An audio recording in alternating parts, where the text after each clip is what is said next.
Assalamualaikum warahmatullahi wabarakatuh. Perkenalkan, nama saya Mulyadi Yohanes, BP 17 1011 52610624. Baiklah, di sini saya akan melakukan pengujian terhadap program yang dibuat. Pertama, kita masuk ke desain database. Di sini saya membuat nama database dengan nama SPK Monitoring. Terdapat beberapa tabel. Yang pertama, tabel user. Di tabel user ini saya memberi field key-nya terhadap username. Pada field name-nya terdapat beberapa username yang nantinya akan saya inputkan pada struktur tabel. Nah, yang kedua terdapat tabel kriteria dengan field key-nya ID kriteria. Juga terdapat beberapa field name yang nantinya juga diinputkan pada struktur pada tabel kriteria. Yang ketiga, tabel parameter dengan field key ID parameter. Yang keempat, tabel alternatif dengan field key-nya ID alternatif. Yang kelima, tabel penilaian dengan field key-nya ID penilaian. Yang terakhir, tabel ranking dan field key-nya ID ranking. Baik, kita langsung masuk ke database. Di sini saya sudah mengimpor database-nya. Sini terdapat tabel alternatif. Nah, di tabel alternatif ini dapat kita lihat strukturnya. Terdapat ID alternatif dengan jenis integer dengan nilai 11. Kita dapat di tabel alternatif dengan ID alternatif dengan tipenya integer dengan jumlah nilainya width-nya 11 sesuai dengan pada laporan. Nah, setelah kita membuat sebuah database, langkah selanjutnya kita akan membuat program. Karena saya sudah membuatkan programnya, kita masuk ke website yang telah dibuat. Nah, pada website tampilan awalnya terdapat tampilan home, terdapat informasi mengenai SMA Negeri 1 Baso seperti visi misi, tujuan alumni, dan juga kontak. Nah, di sini kita dapat melihat profil SMA Negeri 1 Baso, yang mana pada profil terdapat sejarah SMA Negeri 1 Baso dan lokasi SMA Negeri 1 Baso. Juga terdapat visi misi. Ini dapat kita lihat visi dan misi dari SMA Negeri 1 Baso. Nah, di sini terdapat dua aktor, yaitu admin dan user atau operator. Kita coba terlebih dulu masuk sebagai admin. Nah, password salah, admin.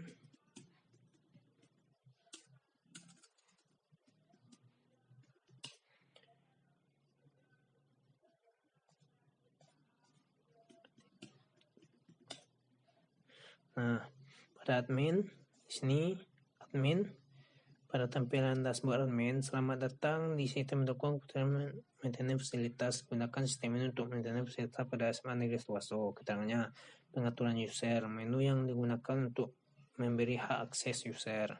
Nah, fungsi admin ini untuk memberikan hak akses pada user atau operator. Di sini terdapat data dari admin dan data dari user atau operator.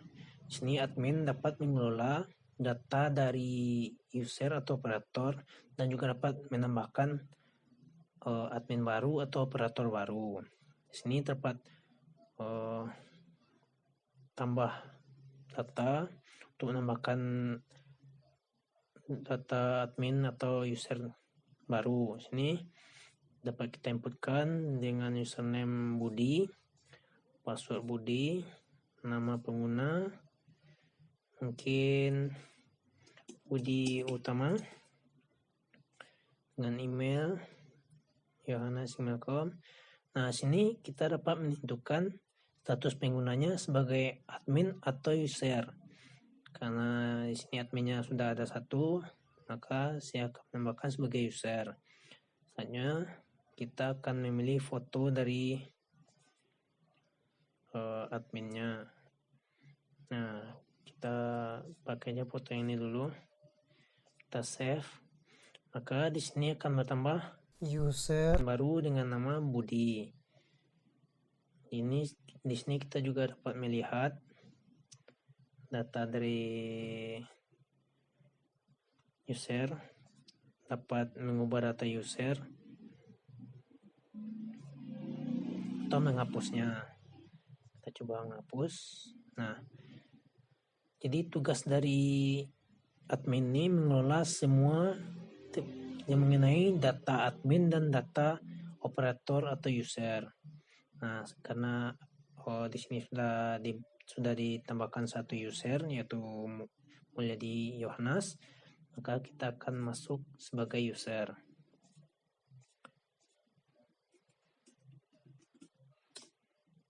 Nah, di sini terdapat keterangan bahwanya data kriteria yang akan menjadi standar penilaian dari gedung. Yang kedua, data parameter. Data parameter penilaian dari setiap kriteria yang ada. Satu, data alternatif. Data alternatif adalah data gedung yang akan diseleksi. Data nilai adalah penilaian pada setiap data gedung. Selanjutnya, proses penilaian. Proses penilaian menggunakan metode web product. Nah, sini kita masuk ke data kriteria. Di sini kita dapat menambahkan data kriteria yang baru. Karena saya cuma membutuhkan 5 data kriteria, kita coba menghapus satu data kriteria, yaitu tingkat kesulitan benefit 5. Hapus, maka data kriterianya telah dihapus. Coba kita inputkan kembali tingkat kesulitan benefit dengan bobot 5. Kita save. Nah, sini sudah terdapat 5 data kriteria. Karena KR ini akan tampil secara otomatis karena telah dibuatkan pada coding program. Nah, selanjutnya kita masuk ke data parameter. Oh ya, di sini sebenarnya kita juga dapat mengedit jika ada kesalahan dengan penginputan. Dapat kita edit. Nah, datanya akan berubah. Nah, karena sini sudah sesuai pada laporan, kita masuk ke data parameter. Nah, di data parameter ini kita juga dapat menambahkan data parameter dan juga dapat melihat detail seperti detail tingkat kesulitan. Nah, pada detail tingkat kesulitan terdapat 5 data, yaitu sangat mudah dengan nilai targetnya 1 dengan keterangan sangat buruk. Yang kedua, mudah dengan nilai target 2, buruk. Itu selanjutnya sesuai pada laporan. Nah, di sini dapat kita lihat nilai parameter itu adalah nilai perankingan alternatif. Nah, di sini tadi tingkat kesulitan sangat mudah, biasa, sulit, sangat sulit dengan nilai. Nah, dengan ketentuan jika dia 1 maka keterangan sangat buruk. Dapat kita lihat pada program tadi. Jika dia 1 sangat buruk, sangat mudah, 1 sangat buruk.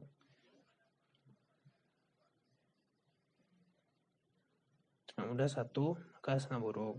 Nah, di sini kita juga dapat mengubah jika ada kesalahan, misal ingin mengubah bobot parameternya jadi 4 sesuai kebutuhan.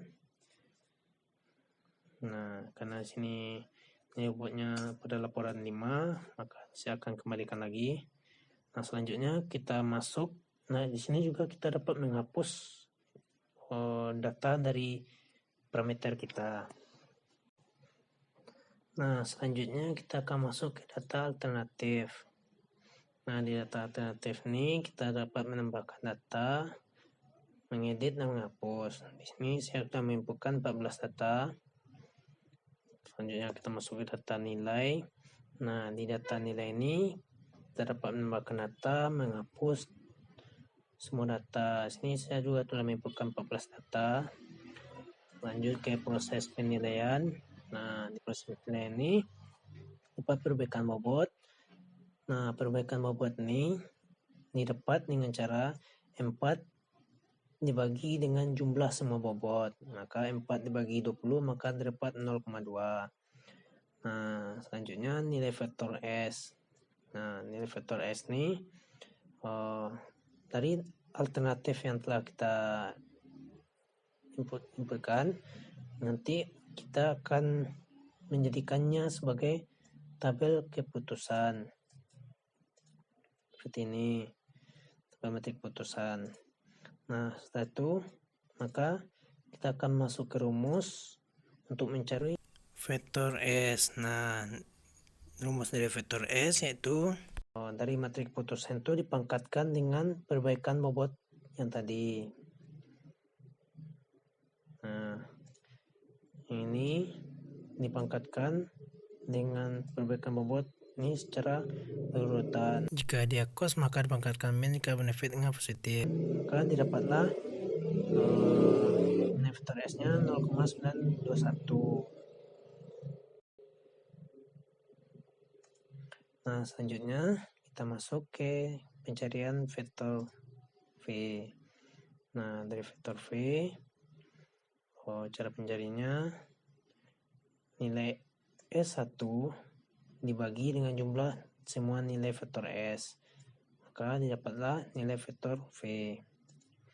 Nah, ini dari nilai vektor S yang pertama ini dibagi dengan jumlah dari semua vektor S, maka dapatlah 0,0594.